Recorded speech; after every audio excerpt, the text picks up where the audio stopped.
Bonjour Hervé Bourdon. Bonjour, Claude Tran. Vous êtes PDG du groupe ITOP, dont le cœur de métier, c'est la production de solutions pour la e-éducation.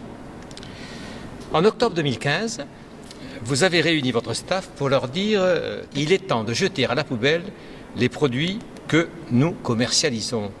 Pourquoi ce propos ? Effectivement, c'est ces propos-là que j'ai tenus.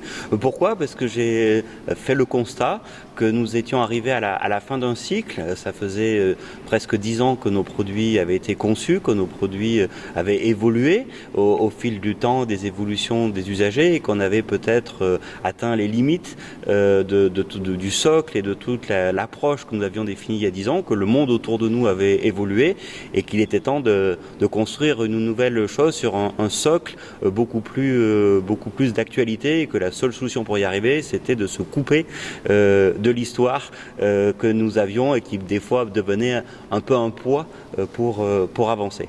Enfin, moi j'essaie de me mettre à la place des personnels de l'entreprise. Comment ça a été accueilli ce propos ? Ça a été accueilli par beaucoup de stupéfaction sur le moment, et assez rapidement avec deux tendances qui se sont dégagées. Une tendance très dynamique, très optimiste, de certains qui se sont trouvés soulagés aussi par cette nouvelle perspective et par recréer une nouvelle vision.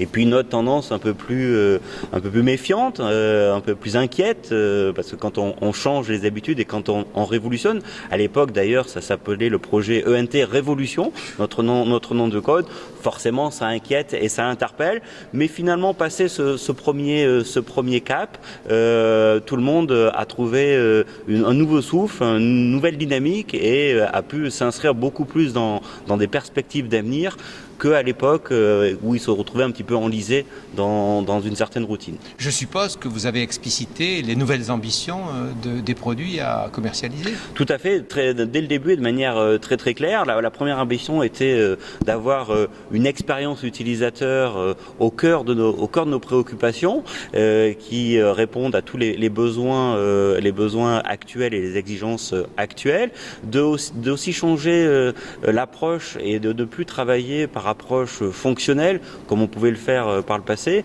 mais par une approche usage, et donc de se rapprocher très très concrètement de l'usage, et avoir aussi autre ambition, une simplicité d'utilisation et de prise en main, puisque on a pu constater, et on le constate encore, qu'aujourd'hui la dimension formation telle qu'on pouvait encore la faire il y a une dizaine d'années, vu la masse d'utilisateurs que l'on a, ce n'est pas possible, et ça passe par une intuitivité qui fait qu'on peut s'affranchir très rapidement de ces choses-là. Quels principes ont présidé à l'organisation de ce nouveau challenge ?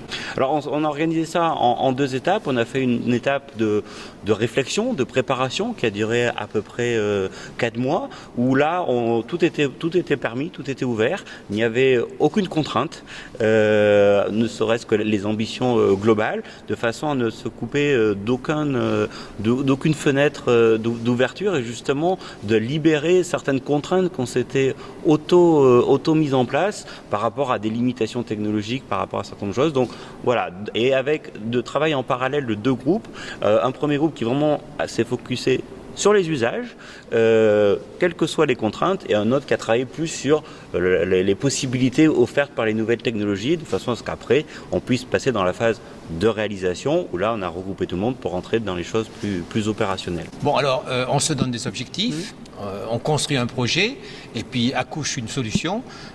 Cette solution, c'est OZ, la plateforme éducative révolutionnaire. Est-ce que cette solution répond aux défis que vous étiez donnés en octobre 2015 ? Alors elle répond très largement aux défis. Les équipes ont très, très vaillamment et très brillamment réalisé ce défi. Alors bien évidemment, OZ a encore besoin de grandir. C'est un premier accouchement qui se fait en ce moment, mais on a une base sur laquelle on va pouvoir construire pendant les 5 à 10 prochaines années, qui est très solide, très pérenne, et qui répond tout à fait aux exigences, aux ambitions que j'avais à l'origine.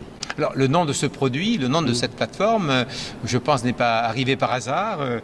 Fallait-il oser pour construire OSE?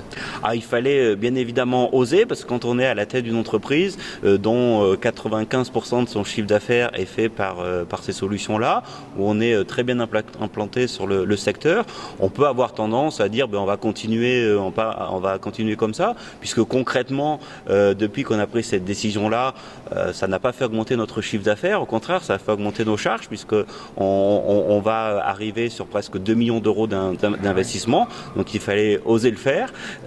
Pareil, de se couper de toute une historique, il fallait oser le faire. Mais encore une fois, c'est peut-être un peu ce qui fait notre caractéristique et qui fait qu'au final, on réussit, parce qu'il faut avoir le courage d'oser au moment opportun. Merci beaucoup Hervé Bredon. Merci Claude Bertrand.